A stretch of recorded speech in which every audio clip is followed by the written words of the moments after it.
आज के एपिसोड में हम कुछ ऐसे सेक्टर्स एंड उन सेक्टर्स में से काफी सारे स्टॉक्स डिस्कस करने वाले हैं, जो सेक्टर्स एंड स्टॉक्स मुझे पर्सनली लगता है according to my analysis that next bull run में विनिंग थीम्स बन सकते हैं। एंड द फैक्ट इज दोस्तों दैट अगर आप एक्टिव इन्वेस्टिंग कर रहे हो तो हर एक बुल एंड बेयर रन के साइकिल्स में काफी सारे विनर्स एंड विनिंग स्टॉक्स निकल के आते हैं। फॉर एग्जाम्पल अगर हम 2002 की बात करें तो 2002 में the winning sector was IT। Then अगर हम 2007 के बुल रन की बात करें तो वहां पे the winning cycle was real estate थी। देन अगर हम 2014 की बात करें तो उस साइकिल में उस बुल रन में the winning theme was banking and financials. अगर हम 2021 के बुल रन की बात करें तो there are winning themes like CDMO, hospitals, exchanges, और ये सारी थीम्स ने अच्छा परफॉर्म किया था। एंड फिलहाल की अगर हम बात करें so we are in a bear market. यहाँ we know that Nifty 50 and Sensex all time high touch कर रहे हैं, बट अगर आप एक्टिव इन्वेस्टिंग करते हो तो आपको भी पता होगा that we are going through the bear market and जो इंडिविजुअल स्टॉक्स है though stocks are not performing well. And the thing is that for the next bull run जो सारी चीजें गवर्नमेंट के द्वारा करनी चाहिए, हम बात करेंगे that what was the problem जिसकी वजह से bear run हुआ and what are the things government is doing to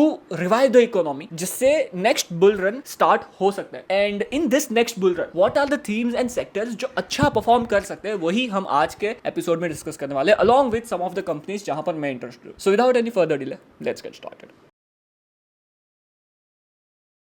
Hello guys, my name is Pratik. I hope you are doing well. And first of all, let's discuss that why we faced the bear market and जो फिलहाल अभी भी चल रहा है. So the thing is that there are so many problems from the start of September, October 2024. जैसे कि geopolitical issues चलने लगे काफी सारी कंट्रीज में and वॉच स्टार्ट हो गई. Also FII started selling. Also Trump चाचा ने पूरी दुनिया पे टैरिफ लगा दिए and जिससे जो इकोनॉमी है उसमें काफी सारे प्रॉब्लम्स का सामना करना पड़ा. एंड साथ ही जो मनी सप्लाई बढ़ी थी because of the money printing by US, उसके भी कैस्केडिंग इफेक्ट की वजह से जो लास्ट बुल रन है वो अभी तक सस्टेन कर रहा है. सो ये हो गई बात कि क्यों हम बेयर मार्केट में आए. Now let's discuss that what are the seeds जो प्लांट हुए हैं for the next bull run. So first thing first, अगर आप देखो तो India is one of the country, फिलहाल अगर आप देखो तो 2024 में बाकी सारी मेजर एंड डेवलपिंग कंट्रीज के स्टॉक मार्केट्स ने अच्छा किया. India is one of the country जिसने अच्छा नहीं किया. क्यों? बिकॉज इंडिया में जो सारी कंपनीज थे उनकी अर्निंग्स अच्छी नहीं आ रही थी, जो हमने काफी बार डिस्कस किया in our YouTube channel and also in the session which we do on the weekly basis on small cap mastery club by Prateek Chauhan. And this Sunday 1 PM as well we are going to meet live on Zoom for the next session of Small Cap Mastery Club by Pratik Chauhan. And यहाँ पर हम discuss करने वाले my watch list companies and also जो सारी companies मैं आज discuss कर रहा हूँ आपके साथ, उसका detailed discussion in the live session हम करेंगे आप सबके साथ. So if you are interested to join Small Cap Mastery Club by Pratik Chauhan, visit www.pratikchauhan.com and use code GET20 to get 20% discount. So मैं कह रहा था कि क्या ऐसे सीड्स है जो प्लांट किए गए गवर्नमेंट के द्वारा टू रिवाइव द इकोनॉमी. जो हमने बात की कि जो कंपनीज की अर्निंग्स अच्छी नहीं आ रही थी, सो उस अर्निंग्स को इंप्रूव करने के लिए गवर्नमेंट क्या करी. The first thing is GST and income tax cuts, जिससे बेसिकली गवर्नमेंट चाहती है कि कंट्री की कंजम्पशन बढ़े. आप मुझे बताओ, हम जैसे घर चलाते हैं, हमारी जो इनकम सोर्सेज होती है, आप जॉब कर रहे होगे, आपका बिजनेस रहेगा एंड हमारे कुछ खर्चे होते हैं एंड हमारी कुछ इनकम होती है एंड इनकम से हम खर्चे फुलफिल करते हैं. सिमिलरली कोई भी country is like a house only and उसको चलाता है गवर्नमेंट. एंड गवर्नमेंट के लिए जो सबसे बड़ा इनकम सोर्स है वो हो जाता है direct and indirect taxes. And अगर government direct and indirect taxes कम करे तो उसके पीछे बहुत बड़ा रीजन होना चाहिए, तभी जाके गवर्नमेंट, किसी भी कंट्री की गवर्नमेंट अपने डायरेक्ट एंड इनडायरेक्ट टैक्सेस जैसे कि GST एंड इनकम टैक्सेस कम करेगी. एंड यहाँ पे the reason is that India में कंजम्पशन बहुत ज्यादा कम हो गया था. Yes, the government capex is going on, yes the companies are also doing capex, but जो इंडिया के लोग हैं उनके हाथ में जो पैसा आ रहा था वो ऑलरेडी कमा रहा था. बिकॉज अगर आप जॉब कर रहे होगे, अगर आप IT प्रोफेशन में रहोगे तो आपको पता होगा कि लास्ट 3-4 साल से जो सैलरीज बढ़ी है, though salaries have not grown much and because of that India में कंजम्पशन ही नहीं बढ़ रहा था. And this was the major problem. GDP growth के लिए 4 फैक्टर्स बहुत ज्यादा इंपॉर्टेंट होते हैं. The first one is government capex, the second one is private companies का capex, the third one is consumption and the fourth one is import export का जो net value आता है वो. एंड यहाँ पर गवर्नमेंट कैपेक्स हो रहा था, प्राइवेट कंपनीज कैपेक्स कर रही थी, बट कंजम्पशन नहीं बढ़ रहा था. And this was the major problem, जिसकी वजह से गवर्नमेंट को इनकम टैक्स भी कम करने पड़े एंड GST भी कम करने पड़े. एंड इनकम टैक्स तो चलो कम ज्यादा होते रहते हैं, बट इंटरेस्ट रेट्स भी कम हो रहे हैं, जिससे लिक्विडिटी ज्यादा होगी लोगों के पास. सो बेसिकली इवन तो अगर आपकी इनकम नहीं बढ़ रही है, आपके हाथ में ज्यादा पैसा बच रहा है, जो पैसा आप यूज करोगे अपने कंजम्पशन को बढ़ाने के लिए. अपनी लाइफस्टाइल को इंप्रूव करने के लिए। And this is one of the major seeds which have been plant for the next bull run, जो 1 या 2 क्वार्टर के बाद हमें दिखने लगेगा कंपनीज की अर्निंग्स में भी। एंड इस क्वार्टर में भी अगर हम देखें तो पिछले 3-4 क्वार्टर्स के बाद दिस वाज द क्वार्टर जहां पर कंपनीज की अर्निंग्स इंप्रूव होते हुए दिखी है। इसको हमने डिटेल में डिस्कस किया है इस एपिसोड में, you can check it out. So the matter of the fact is that I personally believe according to my assumption and according to my analysis and जो डेटा मेरे सामने आ रहे हैं उसके हिसाब से, कि जो पिलर्स होने चाहिए, जो फ्रेमवर्क एंड जो तैयारी होनी चाहिए एक तरह से for the next bull run, जो सीड्स प्लांट होने चाहिए वो ऑलरेडी प्लांट हो चुके हैं। यस, जो ये टाइम चल रहा है जहां पर प्राइसेस बहुत ज्यादा गिर रहे हैं specially in the small and mid cap names, and also companies earning अच्छा परफॉर्म कर रही है, जो सारी कंपनीज हम डिस्कस करते हैं on this YouTube channel on our small cap masterly club as well, काफी सारी कंपनीज उसमें से 30-40% से अपने रेवेन्यूज एंड प्रॉफिट को ग्रो कर रही है। स्टिल उनके कंपनीज के स्टॉक प्राइसेस कहीं नहीं जा रहे एंड ये फेज एक तरह से इन्वेस्टर्स के पेशेंस को टेस्ट कर रहा है। बट इस समय में आपको इक्विटी बायर होना चाहिए एंड अच्छे अच्छे सेक्टर्स एंड कंपनीज में आपको आपकी पोजीशन बनानी चाहिए, क्योंकि in the next bull run maybe these are the stocks and sectors जो अगले बुल रन के विनिंग सेक्टर्स एंड स्टॉक्स हो सकते हैं, आपको मल्टीबैगर रिटर्न्स दे सकते हैं। And recently I watched Dhurandhar which is a really good movie. I also encourage you to go and watch that movie, and अगर आपने देखी हो तो let me know in the comment section below कि आपको कैसी लगी। But there is one dialogue by R Madhavan and वो ये कहते हैं, किस्मत की सबसे खूबसूरत आदत पता है क्या है? वो वक्त आने पे बदलती है। हमारा भी वक्त आएगा, तब तक के लिए नजर और सब्र। एंड ये डायलॉग सुन के मुझे स्टॉक मार्केट मेरे माइंड में आया कि ये जो समय है जहां पर हम बेयर मार्केट के थ्रू जा रहे हैं, हमारा पोर्टफोलियो अच्छा नहीं कर रहा है, इवन दो तो companies which are there in the portfolio those companies are doing good, तो ये जो समय है यहां पर हमें सब्र रखना है एंड नजर रखनी है उन सारे कंपनीज पे, इन सेक्टर्स पे कि क्या हो रहा है। यस, अगर फैक्ट्स चेंज होते हैं तो हम सेल करके निकल जाएंगे, यस ऑफ कोर्स, या फिर हम हमारी पोजीशन कट करेंगे या फिर हम कुछ ना कुछ डिसीजन लेंगे। बट अगर कंपनीज अच्छा कर रही है, अगर सेक्टर अच्छा कर रहा है एंड अगर सेक्टर में ग्रोथ आने वाली है, so these are the sectors and stocks जो शायद नेक्स्ट बुल रन के विनिंग स्टॉक्स एंड सेक्टर हो सकते हैं एंड नेक्स्ट बुल रन में एक अच्छे रिटर्न्स इन्वेस्टर्स को दे सकते हैं। बट फिलहाल के लिए because bear market and market is very pessimistic about the sectors and stocks, so वो सेक्टर्स नहीं भाग रहे। So basically this is what I want to say before starting the video, and with that said let's discuss some of the sectors and stocks जहां पर मैं personally interested हूं and मैं नजर रख रहा हूं, एंड शायद ये सेक्टर्स एंड स्टॉक्स अगर ऐसे ही अच्छा परफॉर्म करते रहे तो मे बी आने वाले समय में जब बुल मार्केट स्टार्ट होगा, so these are the sectors and stocks जो सबसे पहले भागेंगे। So now let's discuss some of the sectors and companies जहां पर मैं नहीं, पर्सनली गवर्नमेंट इंटरेस्टेड है। सो गवर्नमेंट वांट्स कि इंडिया में कंजम्पशन बढ़े, जिसकी वजह से इंटरेस्ट रेट्स कट हो रहे हैं, जिसकी वजह से इनकम टैक्सेस में डिडक्शन देखने मिले हैं, जिसकी वजह से जीएसटी भी कट हुआ है। एंड ये एक वन ऑफ द सेक्टर हो जाता है जहां पर गवर्नमेंट बुलिश है, गवर्नमेंट को रिवाइव करना है ये सेक्टर, एंड वहां पर हमें क्या करना है, हमें पॉलिसीज देखना है, हमें जो मेजर चेंजेस हो रहे हैं किसी भी इंडस्ट्री या फिर सेक्टर में वो देखने हैं, एंड उसको देख के हमें अंदाजा लगाना है कि क्या ये सेक्टर में हेडविंड्स आ सकती है या फिर टेलविंड्स आ सकते हैं going forward. So consumption is one of the sector जहां पर पॉलिसीज चेंज हो रहे हैं, एंड यहाँ पर the consumption is huge sector. So यहाँ पर what are the sectors in consumption जहां पर मैं पर्सनली इंटरेस्टेड हूं, वो मैं आप सबके साथ डिस्कस करना चाहूंगा। द फर्स्ट वन जहां पर सबसे ज्यादा आई फील जीएसटी कट हुआ है, जो हो जाते हैं automobile sector. So automobile sector में if you see on and all सारी गाड़ियों पे 10% से जीएसटी कट हुआ है, ऑल्सो कमर्शियल व्हीकल्स पे भी जीएसटी कट हुआ है, जो एक मेजर सेविंग्स हो जाती है। या आई नो दैट लोग अभी भी ईएमआई पे गाड़ियां ले रहे हैं, but the thing is that अगर आप देखोगे महिंद्रा एंड महिंद्रा की सेल्स मंथ ऑन मंथ आप देखो 30-40% से ग्रो हो रही है, प्रोडक्शन 30-40% से ग्रो हुई है। सो if you go on Mahindra and यहाँ पर आपको मंथली अपडेट्स मिल जाएंगे, एंड यहाँ पर इफ यू सी जो सबसे ज्यादा ग्रोथ दिखने मिली है प्रोडक्शन में, सो इफ यू सी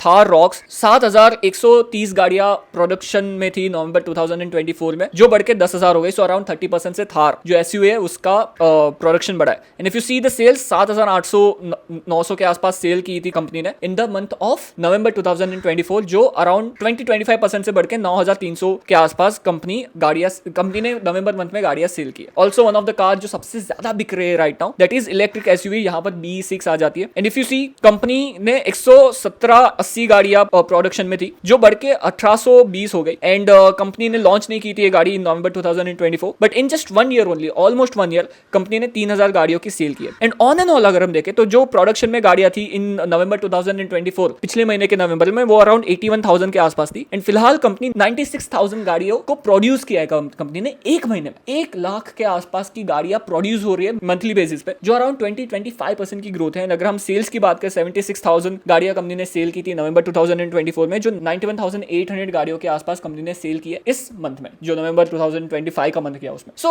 इस तरह की ग्रोथ दिखाई दे रही है एंड ये ग्रोथ और ज्यादा बढ़ सकती है because of the GST rate cuts. So this is one of the sector जहां पर मैं पर्सनली बहुत ज्यादा इंटरेस्टेड हूं। एंड यहाँ पर मेजर ओईएम्स आप देख सकते हो जैसे कि Mahindra and Mahindra is one of the company which is doing extremely well. Also two wheelers में आप ओला इलेक्ट्रिक देख सकते हो, Ather is one of the company जो बहुत अच्छा कर रही है। And also I feel that अगर गाड़ियों की सेल्स बढ़ती है, गाड़ियों की प्रोडक्शन बढ़ती है, सो टू प्रॉक्सी सेक्टर्स भी आप देख सकते हो जहां पर मैं इससे ज्यादा इंटरेस्टेड, जो मेजर ओईएम्स है उससे ज्यादा मैं ध्यान रख रहा हूं प्रॉक्सी प्लेस में, जैसे कि जो गाड़ी की फील को अच्छा करने वाली जो कंपनीज होती है, majorly auto ancillaries and tyre companies. Tyre companies में एक अच्छा अपमूव आ सकता है ऐसा मुझे लग रहा है। सो ये दो प्रॉक्सी प्लेस में देख रहा हूँ ऑटो सेक्टर में, जहां पर अगर मैं आपको बात करूं एसजेएस करके company which is doing really well, Lumax auto is one of the company which is doing extremely well. And also in tyre companies TVS Chakra करके एक कंपनी है, इस कंपनी के ऊपर नेक्स्ट वीक में एक डिटेल वीडियो लेके आऊंगा because tyre sector is looking really interesting and this is one of the company जो टायर सेक्टर के बूम से अच्छा बेनिफिट कर सकती है। So these are the companies जो मैं फिलहाल देख रहा हूं in the auto space. Second sector जो कंजम्पशन की बूम की वजह से अच्छा परफॉर्म कर सकता है which is dairy sector. And यहाँ पर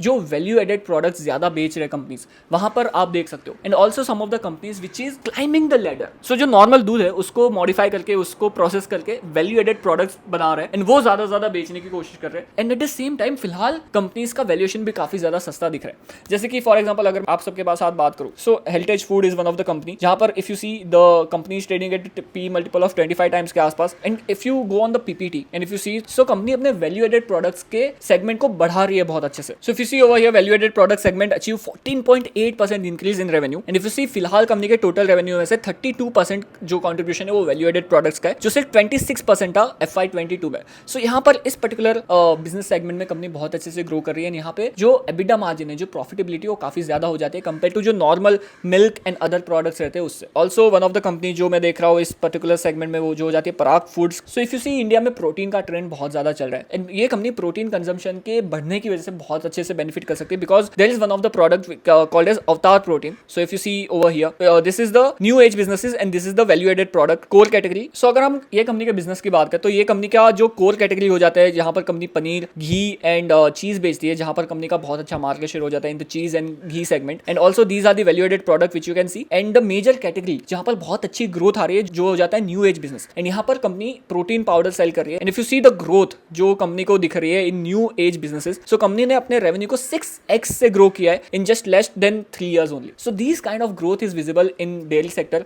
सो this is also one of the company जो मैं पर्सनली अपने ट्रैक कर रहा हूँ। Also moving forward the third sector in the consumption category is air conditioning sector. And यहाँ पर भी अगर आप देखो तो जीएसटी रेट कट्स हुए, डेयरी सेक्टर में भी जीएसटी रेट कट्स हुए थे जो मैं आपको बताना भूल गया। But in the AC sector the thing is that पिछले साल जो गर्मियां थी वो बहुत ज्यादा थी एंड जिसकी वजह से जो एसी सेक्टर था वो बहुत अच्छा परफॉर्म कर रहा था। बट दिस ईयर अगर आपने नोटिस किया तो गर्मियां बहुत शॉर्ट थी एंड मॉनसून बहुत ज्यादा जल्दी आ गया, जिसकी वजह से जो एसीज की सेल्स थी वो कम हो गई। एंड जिसकी वजह से अगर आप देखो तो सम ऑफ द कंपनीज की अगर हम बात करें तो Voltas one of the market leader, तो उसके शेयर प्राइस जब पिछले साल कंपनी का शेयर प्राइस बहुत अच्छे से ग्रो हुआ एंड बिकॉज दिस ईयर गर्मियां बहुत ज्यादा नहीं थी तो कंपनी का स्टॉक प्राइस गिरा पड़ा है। सिमिलरली अगर हम और एक कंपनी की बात करें ब्लू स्टार, सो ब्लू स्टार की अगर हम बात करें सो पिछले साल बिकॉज गर्मियां बहुत ज्यादा थी तो कंपनी का स्टॉक प्राइस अच्छा परफॉर्म कर रहा था, बट दिस ईयर कंपनी का स्टॉक प्राइस अच्छा परफॉर्म नहीं कर रहा। बट यहाँ पर अपॉर्चुनिटी लाई करती है because AC penetration in India going forward बढ़ने ही वाला है। 6 to 7% is the penetration level in India and we all know गर्मियों के समय में कितनी ज्यादा गर्मी होती है, जिसकी वजह से गोइंग फॉरवर्ड ये जो कंजम्पशन है वो बढ़ेगा and going forward AC is not more luxury, it is a necessity, जिसकी वजह से ये सारी कंपनीज को फायदा हो सकता है।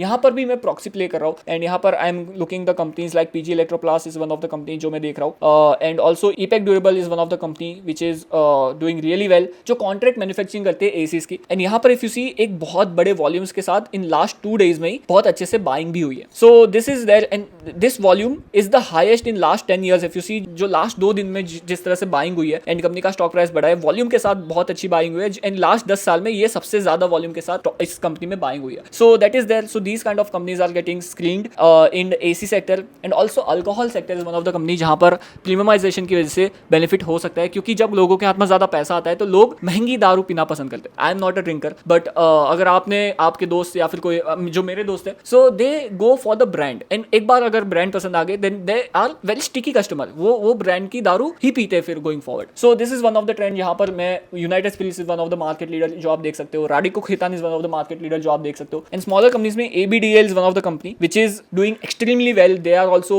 Climbing the ladder for premiumisation and महंगी दारू बेच रहे हैं. There are some of the brands जो बहुत अच्छे से ग्रो हो रही है for this particular company as well. So this is the portfolio of the brand. And if you see mass premium में ऑफिसर चॉइस करके one of the whisky is there. Prestige and semi prestige जहां पर Officer Choice and Golden Mist करके one of the brand company selling. And premium whiskies में company के पास Srishti whisky and Sterling Reserve करके एक whisky है जो बिक रही है. एंड सुपर प्रीमियम में कंपनी के पास कुछ ब्रांड्स हो जाते हैं and these are the brands जो कंपनी सेल कर रही है. So in the alcohol space these are the companies which you can study. So this is about the consumption sector. And यहाँ पर मैं अगर कोई सेक्टर मिस कर रहा हूँ तो let me know the comments. कोई सेक्टर अगर आपको इंटरेस्टिंग लग रहा हो in the consumption space, so I would be very happy to study those sectors as well. Going forward second sector जो मुझे लगता है कि बहुत अच्छा परफॉर्म कर सकता है in the next bull run is financial sector. क्योंकि इन लास्ट 5 years अगर आप देखो तो पहले financial sector is huge by the way. So यहाँ पर banking, insurance, capital markets and mutual funds, ये सारे सेक्टर्स आ जाते हैं. बट यहाँ पर अगर हम मेजर बैंक्स की बात करें तो जो प्राइवेट सेक्टर बैंक्स है वो लास्ट 3 to 4 years से कहीं नहीं गया. सो if you see the Kotak Mahindra bank in last 5 years, Kotak Mahindra bank कहीं नहीं गया. अगर आप HDFC बैंक की बात करें, HDFC बैंक भी अगर आप देखो तो लास्ट 5 years में कंपनी का स्टॉक प्राइस कहीं नहीं गया. So these are the major banks. And यहाँ पर अगर आप देखो तो क्रेडिट ग्रोथ एक्सिलरेट हो रही है. And not just on the bigger base but smaller base. जो माइक्रो फाइनेंस सेक्टर हो जाता है, जो NBFCs हो जाती है, वहां पर भी ग्रोथ अच्छी दिखाई दे रही है. एंड ये मैं नहीं कह रहा, डेटा कह रहा है. तो इफ यू सी, सो अगर आप देखो AU small finance bank is saying that the broader economy environment to improve in the second half of the year, जो कंपनी का मैनेजमेंट कह रहा है. एंड ऑल्सो अगर हम देखें तो कंपनी का के credit cost and slippages improved sequentially in Q2. So this is the start of the credit growth जो कंपनी कह रही है. एंड ऑल्सो अगर हम अरमान फाइनेंस की बात करें तो Arman Finance is also saying that the September quarter reflected a moderation in bad loans ratio and an improvement in collection efficiency. So this is the microfinance lender हो जाता है. एंड यहाँ पर कंपनी को इंप्रूवमेंट दिख रहा है. ऑल्सो अगर हम नॉर्दर्न आर्क की बात करें तो northern arc is also talking about the improvement. So over here if you see the further strengthening through October reflecting in the improvement credit demand environment across the key segments where we operate. And also they are seeing the steady improvement in portfolio quality as well. So these are the companies which are saying about the improvement in credit growth and improvement in economy activities, जिसकी वजह से ये sector मुझे interesting लगता है, which is one of the sector जो जाता है smaller NBFCs and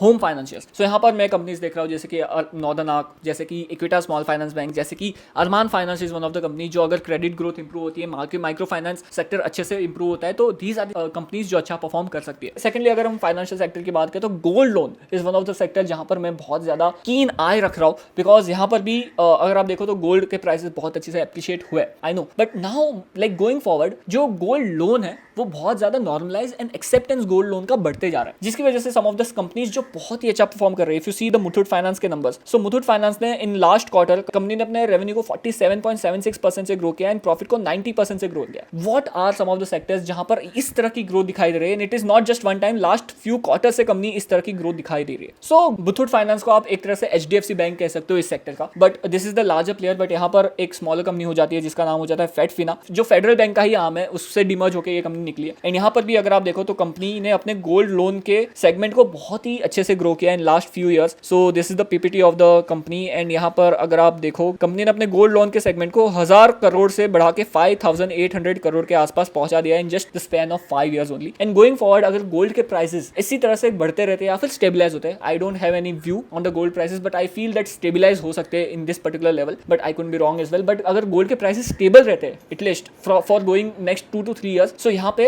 because of the tonnage growth and because of the new customers, so value and volume दोनों ग्रोथ मिलेगी इन सारी कंपनीज को. एंड गोल्ड लोन सेक्टर में बहुत अच्छा प्रॉफिटेबिलिटी दिख सकता है going forward. So this is also one of the sector जहां पर मैं नजर रख रहा हूँ. एंड ऑल्सो अगर हम कैपिटल मार्केट सेक्टर की बात करें तो यहाँ पर investment banking is one of the space जहां पर मैं बहुत ज्यादा इंटरेस्टेड हूँ. Wealth management is one of the space जहां पर मैं बहुत ज्यादा इंटरेस्टेड हूँ. And I have discuss so many times and एक बहुत ही डिटेल्ड वीडियो अगर आपको जानना हो कैपिटल मार्केट्स के बारे में, कौन कौन सी कंपनीज में मैं इंटरेस्टेड हूँ, सो ये वीडियो जरूर चेकआउट करना, जिसकी लिंक मैं आपको ऊपर कार्ड में और लाइक बटन के नीचे दे दूंगा. Going forward the third sector in the list is AI boom की वजह से जो सेक्टर्स बेनिफिट करेंगे. नाउ मार्केट में काफी सारे लोगों और काफी सारे एनालिस्ट ये कह रहे हैं दैट जो AI स्पेस है that is going through the bubble because काफी सारी कंपनीज बहुत ज्यादा कैपेक्स कर रही है and this is not sustainable. What I would say is that AI is not today thing. पिछले 25-30 सालों से AI में डेवलपमेंट हो रही है एंड फिलहाल हमें because of all the things and जो सारा काम हुआ है इन लास्ट 20-25-30 ईयर्स, उसके बाद फिलहाल हमें जो बूम दिख रहा है, जो एक तरह से आप कह सकते हो लाला पलूजा इफेक्ट दिख रहा है, वो अभी दिख रहा है. बट जो 25-30 साल की मेहनत थी वो अभी एक तरह से दिखाई दे रही है. एंड आई फील कि जो सारे बड़े बड़े हाइपर स्केलर्स है जैसे कि Amazon, मेटा,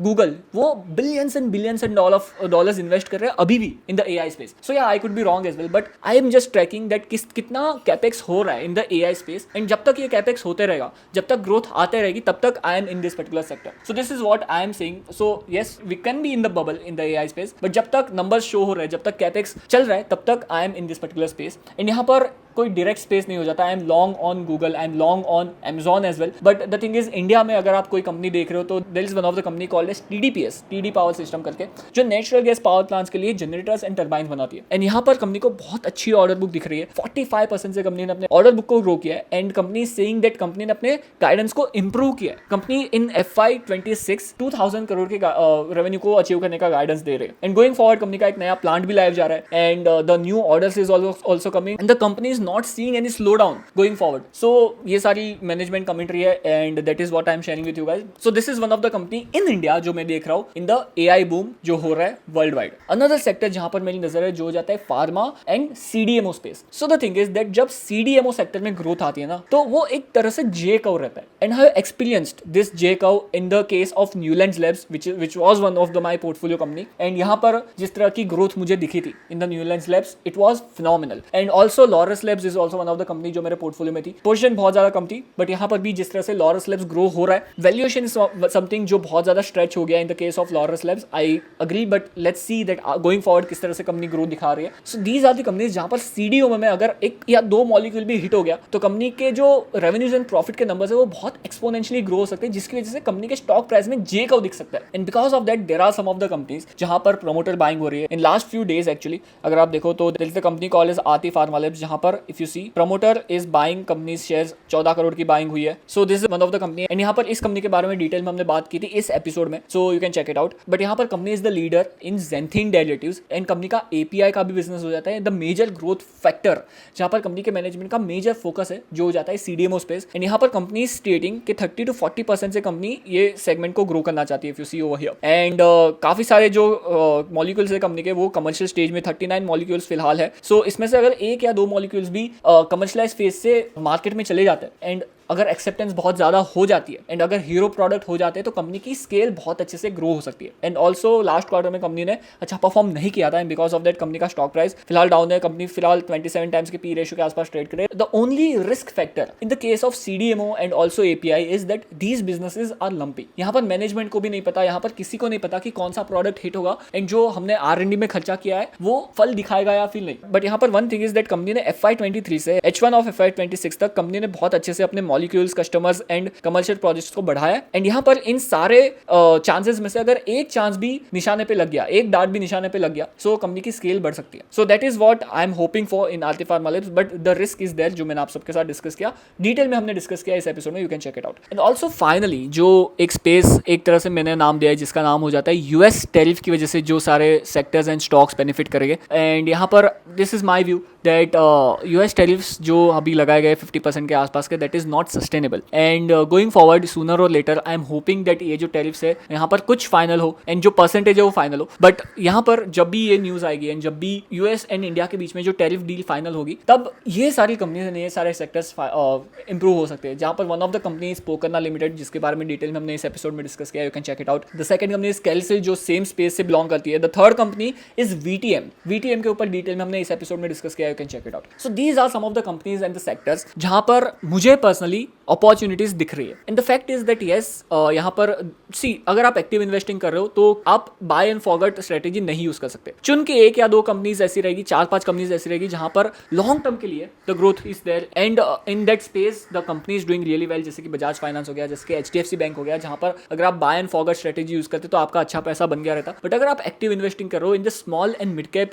नेम्स, सो आप बाय एंड होल्ड स्ट्रेटेजी या फिर फॉरगेट स्ट्रेटेजी नहीं यूज कर सकते. आपको ट्रैक करना पड़ेगा, आपको कॉन्स्टेंटली लर्न करना पड़ेगा कि क्या हो रहा है उन सेक्टर्स में, क्या हो रहा है उन कंपनीज में, एंड किस तरह से मैनेजमेंट एग्जीक्यूट कर रहा है. एंड जैसे ही फैक्ट्स चेंज होते हैं आपको आपका माइंड चेंज करना पड़ेगा, एंड आपको या तो पोजीशन बढ़ा सकते हो या फिर पोजीशन कट कर सकते हो या फिर एग्जिट कर सकते हो. सो दिस इज द गेम जहां पर आप प्रोबेबिलिटी पे खेल रहे हो, जहां पर आप कॉन्स्टेंटली लर्न करते जा रहे हो, सीखते रहे हो, एंड जिस तरह से फैक्ट्स आपके पास प्रेजेंट होते हैं उस तरह से आप एक्शन ले रहे हो इन योर पोर्टफोलियो. एंड यहाँ पर these are the companies and stocks जहां पर मैं पर्सनली ट्रैक कर रहा हूँ एंड मैं ज़्यादा चीज़ें सीख रहा हूँ एंड ये सारी चीज़ें मैं आप सबके साथ शेयर करता रहूँगा through this channel and also through pratikchauhan.com small cap marshal club. So see you there and also Sunday में जो लाइव सेशन हो रहा है वहाँ पर आपको मैं देखूंगा. So looking forward to see you all in the Sundays live session. On that note दोस्तों, thank you so much for watching this episode. आपके ध्यान में कोई इंटरेस्टिंग सेक्टर जो मुझे स्टडी करना चाहिए, जहाँ पर अपॉर्चुनिटी दिख रही है, तो let me know in the comment section below as well.